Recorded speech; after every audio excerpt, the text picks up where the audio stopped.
नमस्कार। गुजरात के गांधीनगर में प्रवासी भारतीय दिवस सम्मेलन चल रहा है। इस समय प्रधानमंत्री नरेंद्र मोदी इस सम्मेलन को संबोधित कर रहे हैं। सीधा आपको इस कार्यक्रम में रामोत्तर गुयाना के राष्ट्रपति जी, भारत के विदेश मंत्री बहन सुषमा जी, गुजरात के राज्यपाल श्रीमान ओपी कोहली जी, गुजरात के मुख्यमंत्री आनंदीबेन पटेल, अभी अभी मॉरिशस में चुनाव हुए और भारी बहुमत से विजयी और आज हमारे यहां उपस्थित वहां के उप प्रधानमंत्री श्रीमान शौकत अली जी,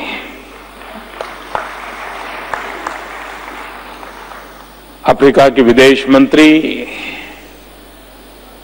और जिनका भारत प्रेम आप उनके कपड़ों में भी आज दिखाई देता है,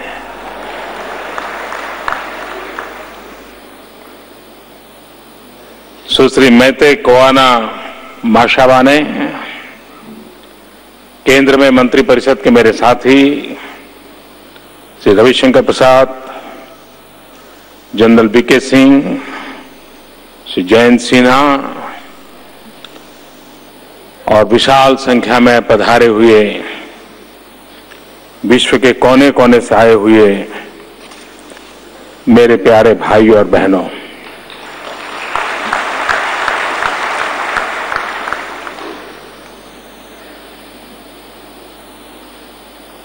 सौ वर्ष पहले एक प्रवासी भारतीय भारत आए और आज 100 साल के बाद सभी प्रवासी भारतीयों का एक प्रवासी गुजराती स्वागत करता है।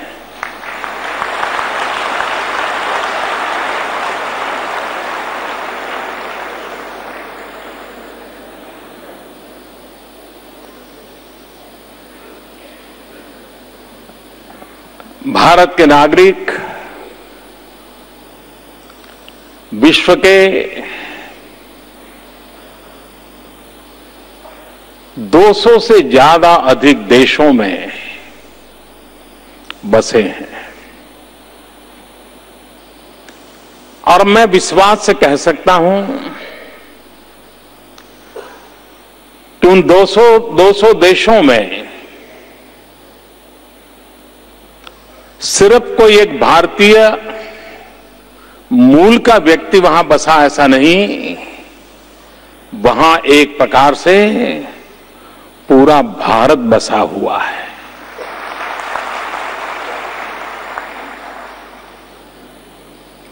आप सबके माध्यम से भारत वैश्विक बना हुआ है।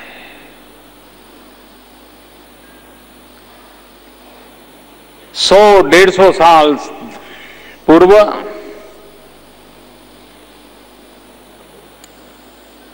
हमारे पूर्वजों ने, साहसिक पूर्वजों ने विश्व में जहां जहां संभावनाएं थी, कुछ नया करने का उमंग था, गुलाम हिंदुस्तान में संभावनाएं नहीं थी, उन्होंने साहस जुटाया और साहस जुटा करके दुनिया के अनेक भूभाग में पहुंचे। सामुद्रिक यात्रा रहती थी, कठिन यात्रा रहती थी, कभी कभी लक्ष्य तक पहुंच भी नहीं पाते थे, लेकिन उनका यह प्रयास रहा कि अनजान जगह पे जाना और अपने कौशल्य के द्वारा, अपने सामर्थ्य के द्वारा, अपने संस्कारों के द्वारा वहां पर अपनी जगह बनाने का प्रयास किया।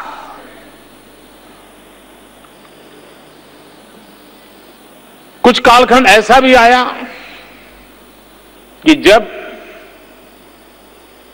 भारत के शिक्षित लोग, प्रोफेशनल्स, जीवन में और नई ऊंचाइयों को पाने के लिए, ज्ञान वृद्धि के लिए, एक्सपोजर के लिए विश्व में गए, उन्होंने भारत की एक नई पहचान बनाई। लेकिन वो एक कालखंड था जब आप अपना प्राण प्रिय देश छोड़ करके, अपने स्वजनों को छोड़ करके, यार दोस्तों को छोड़ करके दुनिया किसी और छोर पर चले जाते थे। कभी साहसिक स्वभाव के कारण, तो कभी संभावनाओं को तलाशने के लिए, तो कभी अवसर खोजने के लिए। वो समय था, शायद ये जरूरी था। लेकिन मैं आप सबका स्वागत करते हुए विश्वास दिलाता हूं, जब हमारे पूर्वज गए थे संभावनाओं को तलाशने के लिए, अब भारत की धरती पर संभावनाएं आपका इंतजार कर रही है।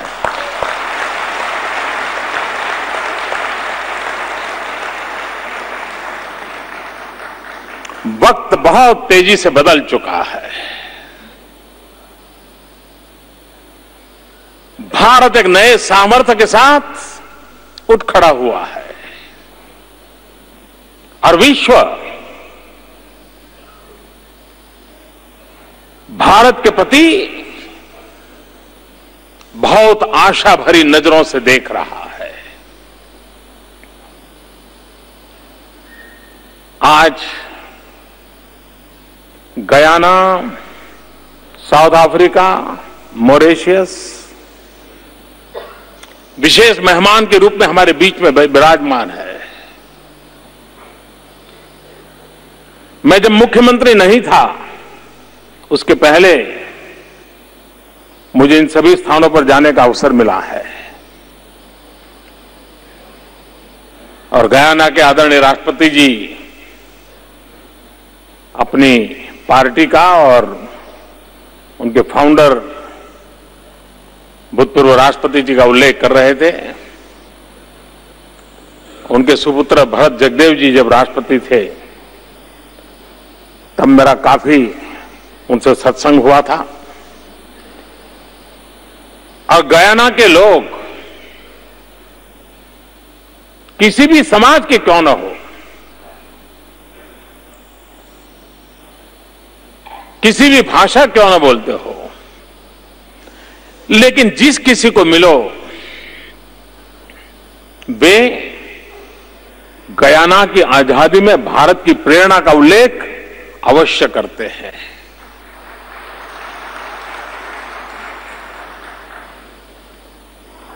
महात्मा गांधी 100 साल पहले साउथ अफ्रीका से चले थे और मातृभूमि की सेवा करने का सपना लेकर के भारत मां को गुलामी की जंजीरों से मुक्त कराने के लिए, मानवतावाद में विश्वास लेकर के इस धरती पर आए थे। वो निकले थे साउथ अफ्रीका से, आए थे हिंदुस्तान। आज साउथ अफ्रीका भी हमारे बीच मौजूद है, जहां से गांधी लौटे थे। और अफ्रीकन कांग्रेस का जन्म, अफ्रीकन नेशनल कांग्रेस का जन्म हुआ 8 जनवरी को हुआ था। आज 8 जनवरी है, आज ही का दिवस है। जबकि और तब उस समय महात्मा गांधी की दीर्घ दृष्टि कैसी थी।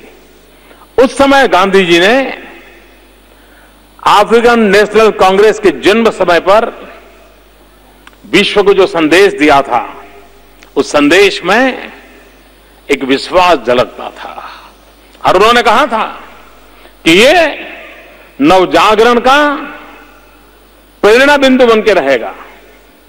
ये बात उस समय महात्मा गांधी ने कही थी। आज भी मॉरिशस में 2 अक्टूबर कभी हमारे यहां जिस प्रकार से नहीं मनाई जाती होगी, वैसी 2 अक्टूबर आज भी मॉरिशस में मनाई जाती है। और मुझे सबसे पहले मॉरिशस में 2 अक्टूबर मनाने के लिए ही जाने का अवसर मिला था।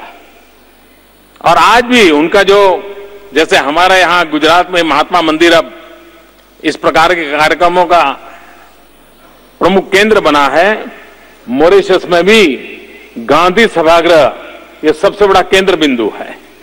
यानी हम देख सकते हैं कि कितना अपनापन। और आज शायद दुनिया में 70-80 देशों से भी ज्यादा देश होंगे जहां पर महात्मा गांधी की प्रतिमा लगी हुई है। अभी मैं कुछ दिन पहले ऑस्ट्रेलिया गया था, वहां पर भी मुझे सौभाग्य मिला महात्मा गांधी की प्रतिमा के अनावरण का। कहने का तात्पर्य यह है कि इस विश्व मानव की पहचान, ये युग पुरुष की पहचान विश्व को जितनी ज्यादा होगी और समय रहते होगी, कभी कभी उलझनों में घिरे हुए दुनिया को वैचारिक स्पष्टता का संदेश देने की ताकत आज भी गांधी रखते हैं। आज भी गांधी के विचार विश्व को और खास करके मानवतावाद को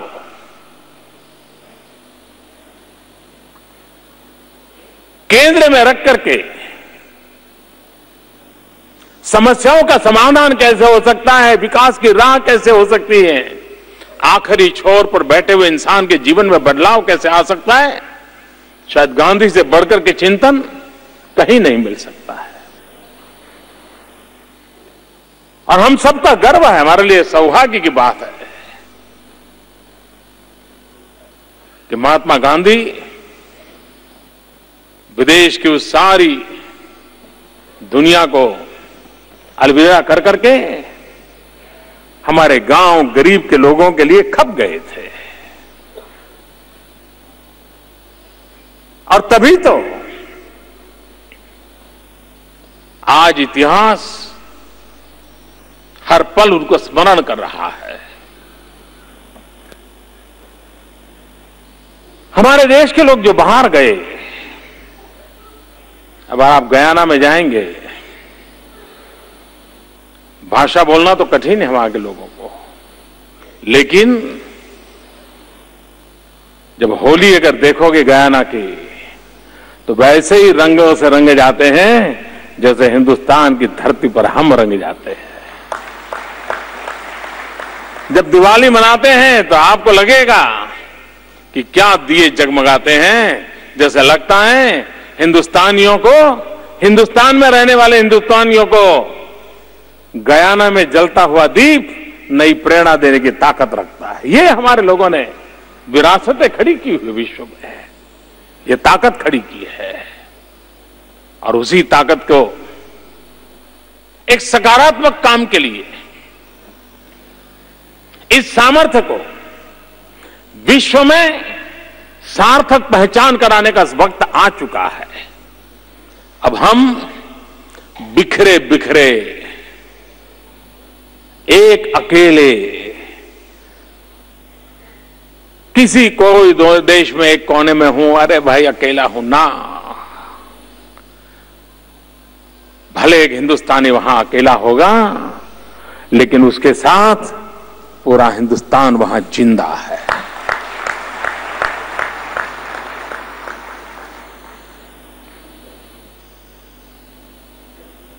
मैं एक नई जिम्मेवारी मिलने के बाद मुझे विश्व के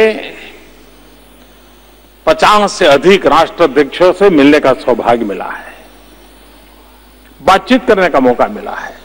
और इतने कम समय में इतनी बड़ी मात्रा में करीब करीब विश्व के सभी प्रमुख देशों के लोगों से मिलना होना और उनसे जो बातें हुई हैं, और खुले मन से बातें हुई है। उन बातों में मैंने पाया है कि दुनिया का समृद्ध देश हो तो भी और दुनिया का गरीब से गरीब देश हो तो भी हर किसी की नजर हिंदुस्तान पर है।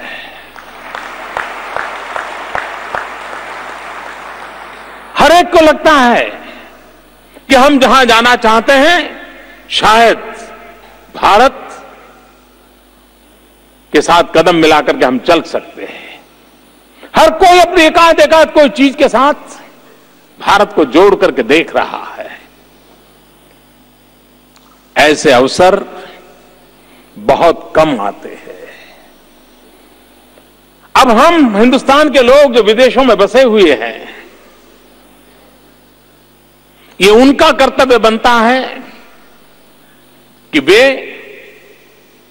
इस अवसर को मानव जात के कल्याण की दृष्टि से और भारत के उत्कर्ष की दृष्टि से हम कैसे काम में लगा सके। और मैं मानता हूं आज हर भारतीय एक शक्ति के रूप में वहां विराजित है।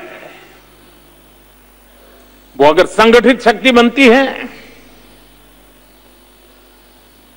अगर वे अपने आप में एक ड्राइविंग फोर्स बनती है, तो हम अनेक नए परिणामों को प्राप्त कर सकते हैं। विश्व में भारतीयों के प्रति जो आदर है, जो लगाव है, उसका कारण वहां रहने वाले भारतीय के पास कोई विपुल मात्रा में धन संपदा है इसलिए नहीं है। जिन मूल्यों को लेकर के वो जी रहा है, जिन सांस्कृतिक विरासत का वो प्रतिनिधित्व करता है, और उसका परिणाम है कि आज दुनिया में किसी भी देश में वहां के नागरिक को जब पता चले कि हमारे पड़ोस वाले घर में कोई भारतीय परिवार रहने के लिए आने वाला है, वो सबसे ज्यादा खुशी उसको होती है कि वाह बहुत अच्छा हो गया, हमारे बगल में भारतीय पड़ोसी रहने आया है, हमारे बच्चों के विकास में बहुत काम आएगा।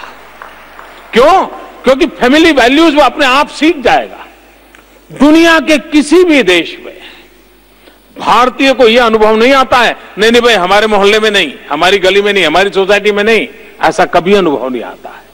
ये क्या, वो कौन सी ताकत है? ये अपनापन, ये लगाव दुनिया हमें स्वागत करने के लिए वहां फैला करके खड़ी रहती है। उसका कारण क्या है? ये हमारे मूल्य है, हमारी संस्कृति है, हमारे संस्कार हैं, हमारी इस विरासत को हम जी रहे हैं, उसी की तो वजह से हो रहा है। और इसलिए हमारी ये जो बदौलत है, उस बदौलत को हम कैसे आगे लेकर के जाएं, उस दिशा में हमें प्रयास करना चाहिए। कभी कभार लोगों को लगता है कि भाई अब हम बाहर रहते हैं, सालों से चले गए, अब हम क्या कर सकते हैं। मैं समझता हूं ऐसा सोचने की जरूरत नहीं है। कोई 1-2 महीने पहले की घटना है, मुझे गुजरात से किसी ने एक अखबार का कटिंग भेजा था, उसके जेरॉक्स भेजी थी और बड़ा इंटरेस्टिंग था। मैं नाम वगैरह तो भूल गया। सूरत जिले में कोई एक एनआरआई अपने गांव आते थे, हर साल आते थे। जब अपने गांव आते थे 15 दिन, महीना, 2 महीना, जितना भी रुकते थे, वे सुबह झाड़ू लेकर के गांव की सफाई किया करते थे। गांव की गलियों में जाते थे, कूड़ा कचरा साफ करते थे और गांव वाले उनकी बड़ी मजाक उड़ाते थे। उनको लगता था इसका स्क्रू ढीला हो गया है। सबको उनके प्रति बड़ी विचित्रता भाव रहता था। लेकिन इस बार जब वो आए, उन्होंने तो वो काम पहले से कर दिया, इस बार भी शुरू किया। अपने गांव में निकल पड़े, आते ही दूसरे दिन सुबह, जेट लैग वगैरह कुछ नहीं, बस वही काम। इस बार उन्होंने देखा पूरा गांव उनके साथ जुड़ गया था। और वो खबर मुझे किसी ने एक प्रेस कटिंग भेजा था एक प्रवासी भारतीय, मैं 100 साल पहले गांधी को देखता हूं, दुनिया को कैसे खड़ा कर दिया, और एक छोटा सा नागरिक जिसका नाम पहचान कुछ नहीं है, लेकिन कमिटमेंट के साथ उसने अपने गांव को कैसे बदल दिया, इसका उदाहरण मैं कहता हूं। ये ऐसे तो एक अनेकों होंगे जिन्होंने अपनी शक्ति, बुद्धि, समझ को समय रहते मां भारती की सेवा के लिए लगाने का प्रयास किया होगा, और यही तो है हमारी ताकत। आप देखिए, दुनिया भारत को कितना प्यार कर रही है, उसका उदाहरण देखिए। मुझे पहली बार यूएन में जाने का अवसर मिला,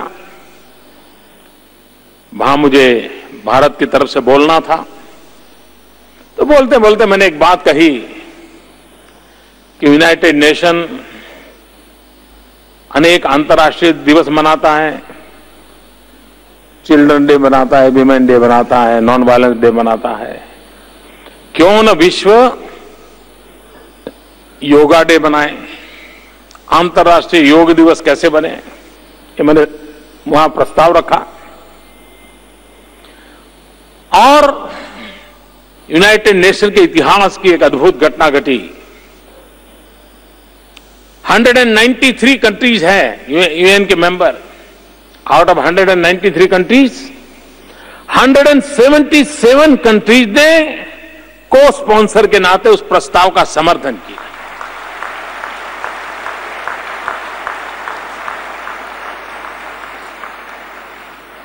इतना ही नहीं, इस प्रकार के प्रस्तावों में आज तक जितना समर्थन मिला है, ये रिकॉर्ड ब्रेक है।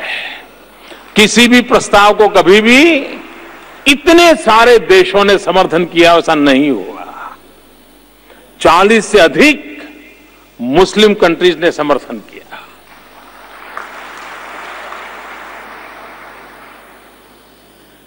सामान्य रूप से इस प्रकार का प्रस्ताव पारित होने में उसकी प्रक्रिया बड़ी विशेष होने के कारण करीब करीब 2 साल लग जाते हैं। इस प्रस्ताव को पारित होने में मुश्किल से 100 दिन लगे। मैं इस चीज को विस्तार से इसलिए कह रहा हूं कि विश्व भारत को गले लगाने के लिए किस प्रकार से तैयार है, ये उसकी एक छोटी सी झलक है। इससे हम अंदाज कर सकते हैं कि दुनिया हमें स्वीकार करने के लिए कैसे सज्ज बनी है।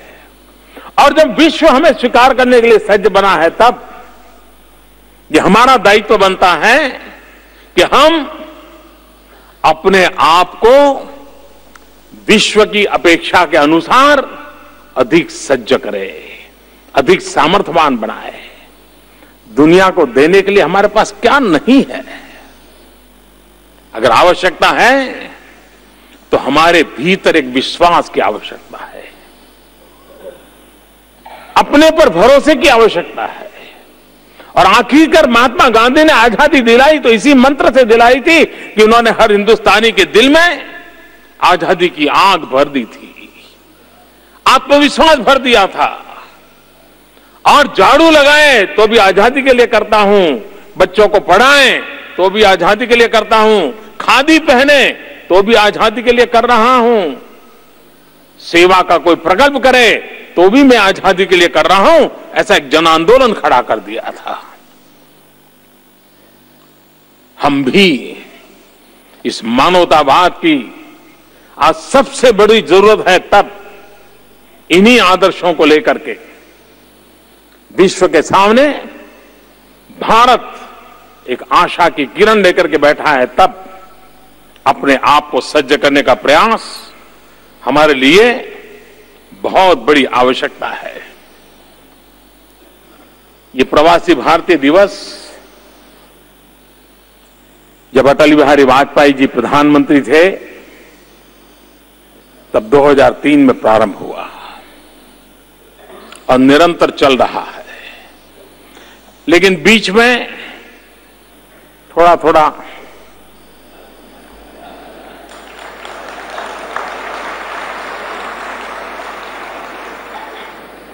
आप लोगों का भी आने का मन नहीं करता था।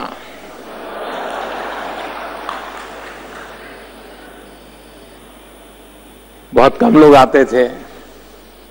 कुछ लोग इसलिए आते थे कि आना पड़ता था। कुछ लोग इसलिए आते थे कि आए बिना रह नहीं सकते थे। लेकिन मैं हर बार आता था।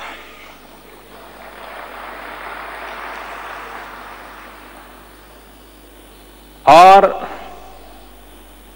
शायद केरल में जब हुआ था एक बार, तब मैं रूबरू तो नहीं जा पाया था, लेकिन मैंने वीडियो कॉन्फ्रेंस से प्रवासी भारतीय दिवस में हिस्सा लिया था। मैं समय इसलिए देता था, मैं जाने के लिए इसलिए उत्सुक रहता था कि मैं कन्विक्शन से मानता हूं कि विश्व भर में फैला हुआ जो हिंदुस्तानी नागरिक है,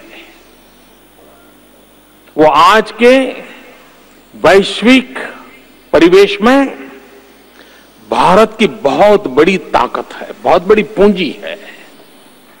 और इस पर हम जितना ध्यान देंगे, हम आसानी से विश्व फलक पर अपनी जगह बना सकते हैं। और इसलिए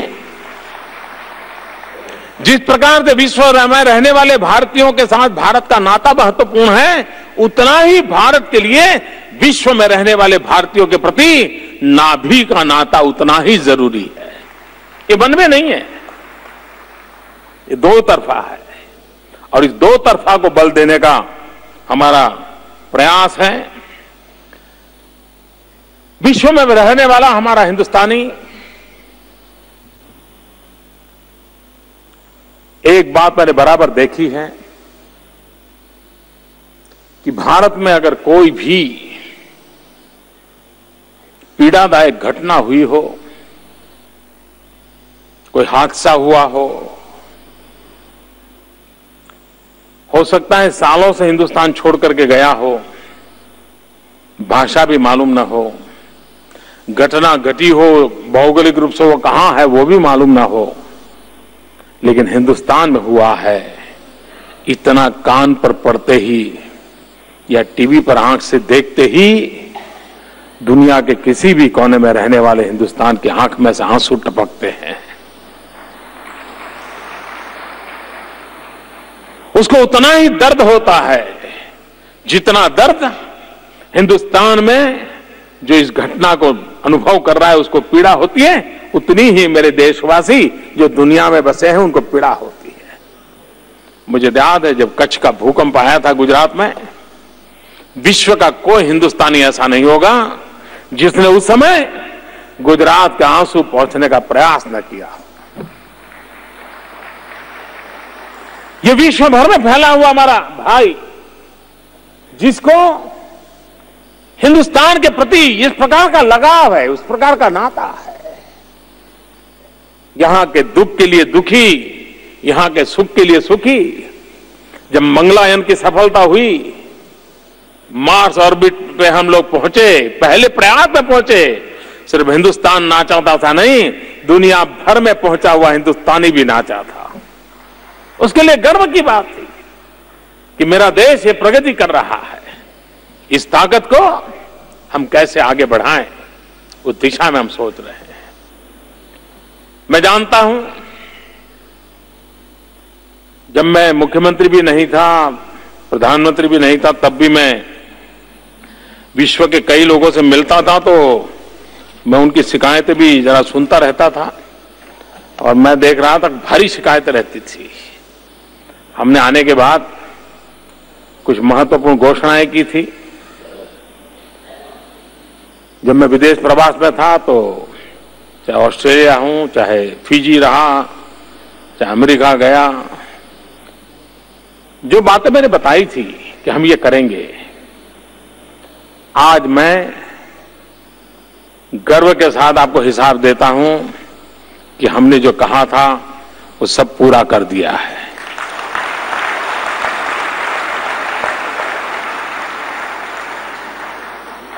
हमने कहा था पीआईओ कार्ड होल्डर को आजीवन वीजा दिया जाएगा, वो काम हो चुका है। अब आपको एम्बेसी के चक्कर काटने की जरूरत नहीं पड़ेगी।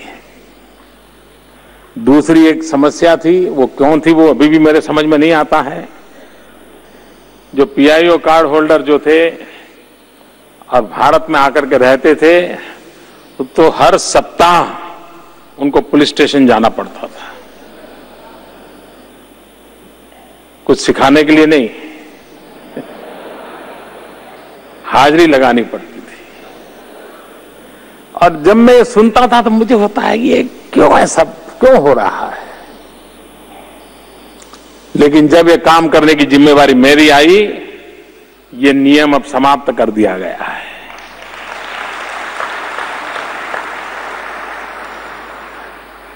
ये एक स्वाभिमान का विषय है, सम्मान का विषय है। ये सिर्फ कोई एडमिनिस्ट्रेटिव डिसीजन के रूप में न देखा जाए।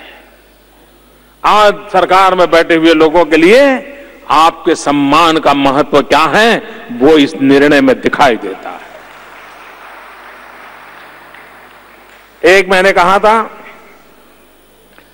क्योंकि मुझे कईयों ने कहा था साहब ये पीआईओ अलग और ओसीआई अलग क्यों, ये हमारे साथ भेदभाव क्यों। तो मैंने हमारे अफसरों से पूछा, कुछ गोलमोल जवाब आते रहते थे। आगे का मैंने कहा जो होगा सो होगा, कर दो एक बार। अब हमने घोषणा तो कर दी, जब यहां आए तो हमने सारा कानून बदलना था, बड़ा एक्ट बदलना था, बड़ी लंबी प्रक्रिया थी। खैर उस प्रक्रिया से भी हम निकल चुके और आज मैं गर्व के साथ आपको हिसाब दे सकता हूं कि अब पीआईओ और ओसीआई का दोनों व्यवस्था को मर्ज कर दिया गया है और सबको एक ही प्रकार की सुविधाएं मिल पाएगी। उसी प्रकार से वीजा ऑन अराइवल, आप जानते हैं आपको क्या क्या तकलीफें झेलनी पड़ी है भूतकाल में, मैं जानता हूं। और इसलिए अब वीजा ऑन अराइवल, इसलिए वीजा ऑन अराइवल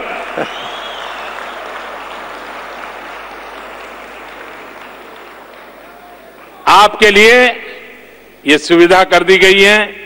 करीब दुनिया के 43 कंट्रीज को इसका बेनिफिट ऑलरेडी हमने कर दिया है। उसी प्रकार से इलेक्ट्रॉनिक ट्रैवल ऑथराइजेशन, ये व्यवस्था भी कर दी है ताकि ऑनलाइन कॉरेस्पॉन्डेंस से भी आप ये काम कर सकते हैं, आपका समय सबसे ज्यादा बचे। और हमारी एम्बेसी एक प्रकार से आपके लिए सर्वाधिक उपयोगी हो, उस दिशा के महत्वपूर्ण कदम इस सरकार ने ऑलरेडी उठा लिए हैं। दिल्ली में एक प्रवासी भारतीय केंद्र, उसकी स्थापना का निर्णय हुआ था, अब उसका भवन तैयार हो गया है। थोड़े ही दिनों में वो भी प्रारंभ हो जाएगा और मैं मानता हूं कि इसका लाभ आने वाले दिनों में सभी प्रवासी भारतीयों को मिलेगा। कुछ लोगों को लगता है कि प्रवासी भारतीयों के साथ ये जो मेल मिलाप है कुछ अपेक्षाओं के से है। मैं समझता हूं ये अपेक्षाओं के लिए नहीं है। अपनों से मिलना यही अपने आप में एक ताकत होती है। मिल बैठ करके एक दूसरे के सुख दुख बांटना, ये भी अपने आप में एक बहुत बड़ी ऊर्जा का केंद्र बन जाता है। और इसलिए यह हमारा मेल मिलाप, उसकी अपनी एक विशेषता है। और अब तो युवा पीढ़ी जो कि जिनका जन्म ही वहां हुआ, सेकंड जनरेशन थर्ड जनरेशन है, वे युवक भी इन दिनों बहुत बड़ी मात्रा में शरीक होते हैं, क्योंकि उनको भी भारत के लिए कुछ न कुछ करने का उमंग रहता है। जिनके मन में कुछ करना है उनके लिए बहुत कुछ है, लेकिन हर चीज पाउंड और डॉलर से ही होती हैं, ये मानने की आवश्यकता नहीं है। मैंने ऐसे लोग देखे हैं।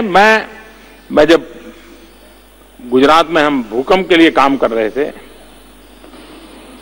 मैं कनाडा से एक बच्ची आई थी, मैं उसे मिला था, मुस्लिम परिवार से थी। उसका जन्म शायद अफ्रीकन कंट्रीज में हुआ और बाद में वो परिवार उसका कनाडा में शिफ्ट हुआ था। उसके पिता ने, उसकी माता ने कभी हिंदुस्तान देखा नहीं था, लेकिन कच्छ के भूकंप के बाद वो आई, कच्छ में रही और महीनों तक उसने कच्छ में काम किया था।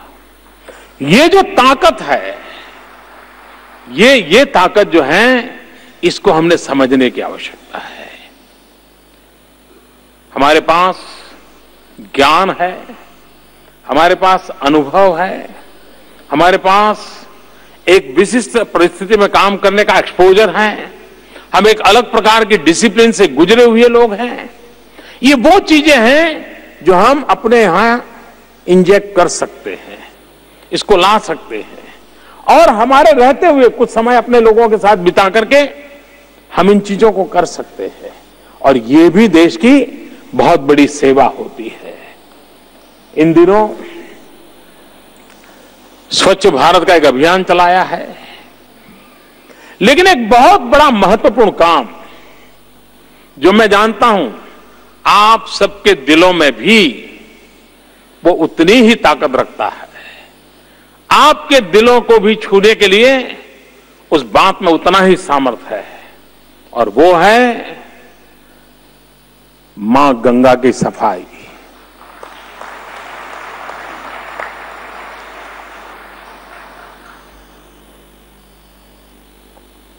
आप इस प्रकार की टेक्नोलॉजी से परिचित हैं, आप इस प्रकार के काम से परिचित हैं।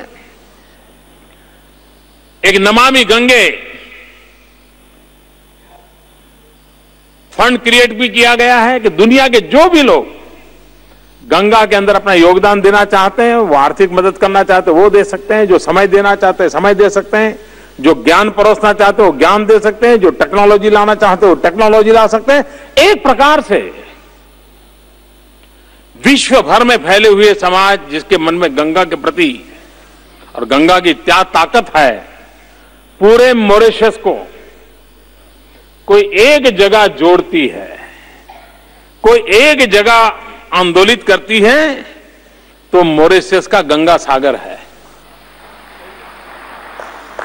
तालाब तो मॉरिशस के लोगों ने खुद बनाया है, तालाब है, लेकिन गंगा जी से लेकर के वहां जाकर के जल डाला, जल तो थोड़ा ही डाला, लेकिन उन्होंने उसमें से एक भाव जगत पैदा किया कि ये गंगा का प्रतिनिधित्व करती है। और आज भी शिवरात्रि का मेला देखो या पूरे मॉरिशस के मूल भारतीयों को जोड़ने का कोई एक जगह है तो वो गंगा सागर है।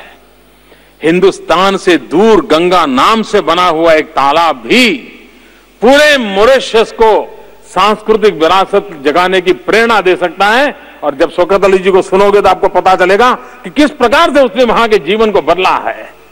तो ये तो मां गंगा 2500 किलोमीटर लंबी, हिंदुस्तान की 40% जनसंख्या जिसके साथ सीधी सीधी जुड़ी हुई है। और मेरे लिए गंगा की सफाई जिस प्रकार से एनवायरमेंट का विषय है, गंगा की सफाई श्रद्धा का विषय है, गंगा की सफाई सांस्कृतिक विरासत का विषय है, उसी प्रकार से गंगा की सफाई उन 40% उस भूभाग में रहने वाले भाइयों बहनों की आर्थिक उन्नति का भी प्रतीक बन सकता है। और इसलिए उस काम को हमें करना है।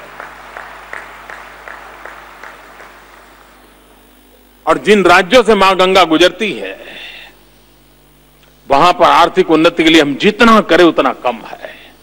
चाहे उत्तर प्रदेश हो, बिहार हो, झारखंड हो, उत्तराखंड हो, पश्चिम बंगाल हो, ये सारा इलाका है जहां पर आर्थिक उन्नति की बहुत संभावनाएं पड़ी है। और उस संभावनाओं को तलाशने के लिए मां गंगा एक बहुत बड़ा केंद्र बिंदु बन सकती है। गंगा के किनारे पर विकास हो सकता है। 120 से ज्यादा शहर है गंगा के किनारे पर, 6000 से ज्यादा गांव है, 2500 किलोमीटर लंबा है।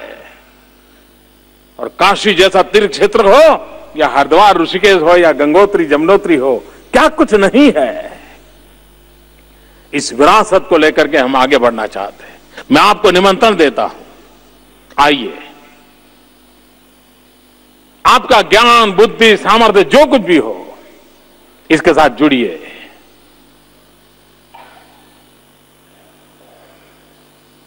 जो एनवायरमेंट में विश्वास करते हैं उनके लिए भी वहां भरपूर काम है।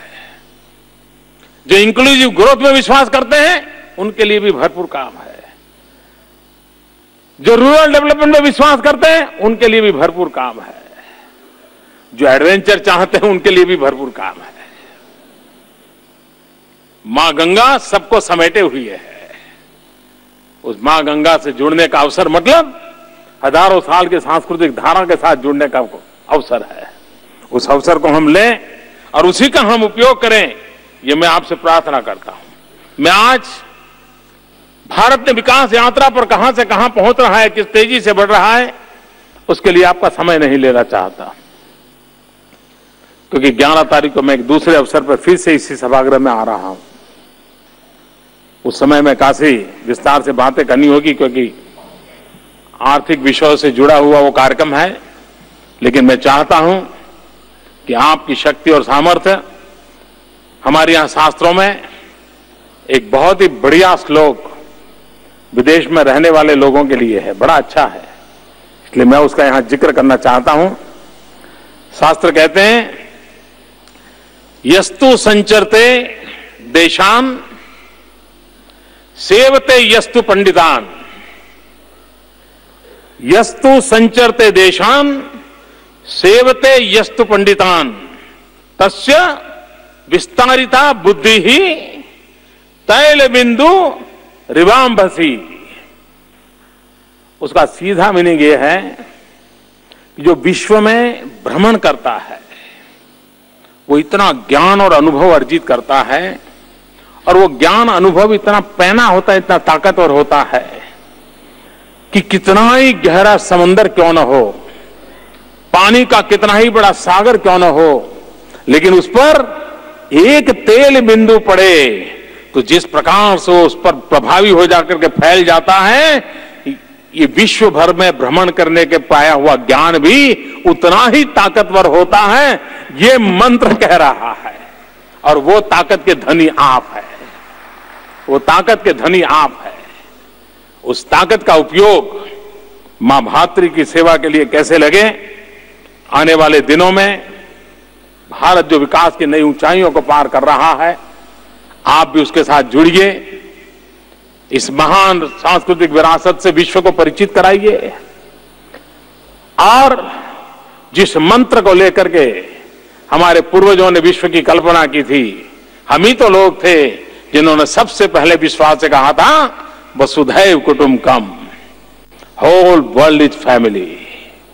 पूरे विश्व को जिसने परिवार माना है वो हमारा डीएनए है, वो हमारी संस्कृति है।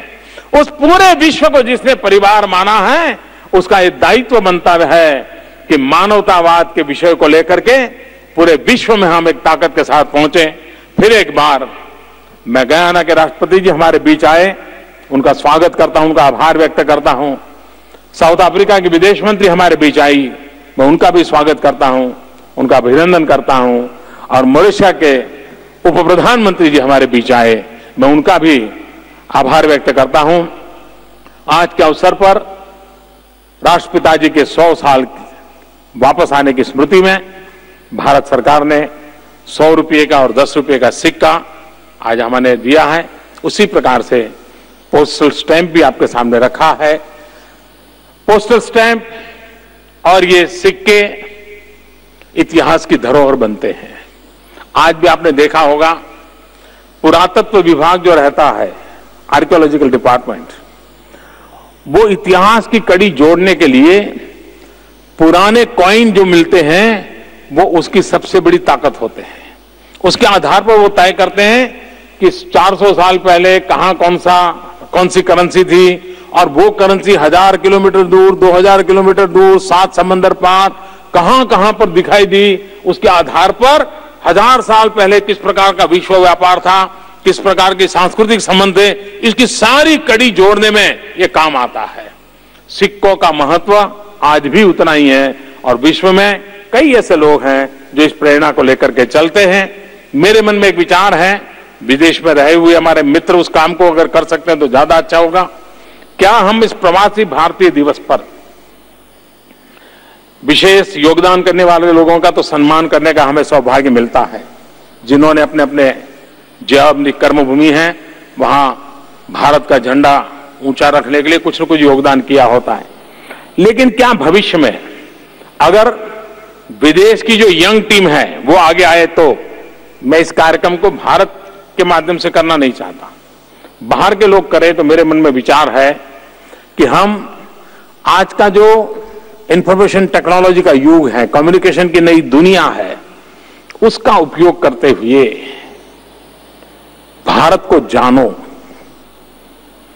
ऐसी एक प्रति वर्ष हम क्विज कंपटीशन कर सकते हैं। ऑनलाइन क्विज कंपटीशन, भारत के संबंध में ही सवाल हो और भारत के बाहर रहने वाले लोग उसमें शरीक हो, वे उसमें हिस्सा लें और उसमें जिसका नंबर आए उनका सम्मान प्रवासी भारतीय दिवस में होता रहे, ताकि साल भर क्विज कंपटीशन के माध्यम से हमारी युवा पीढ़ी को ऑनलाइन जाकर के उस क्विज कंपटीशन में जुड़ करके ज्यादा से ज्यादा मार्क्स पाने का प्रयास हो और पूरे विश्व में भारत को जानने का एक बहुत बड़ा आंदोलन खड़ा हो जाए।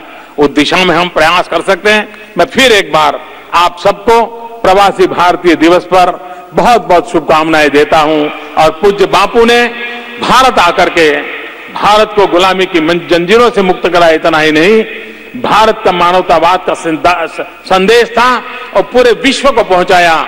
ऐसे युग पुरुष का भारत आगमन का ये शताब्दी का पर्व हम मना रहे हैं, तब हम भी जहां भी हो नाभि से नाता जुड़ा रहे, मिट्टी से नाता जुड़ा रहे, अपनों के लिए कुछ न कुछ कर गुजरने का हौसला बुलंद बनता रहे। इसी एक अपेक्षा के साथ सबको बहुत बहुत शुभकामनाएं। धन्यवाद।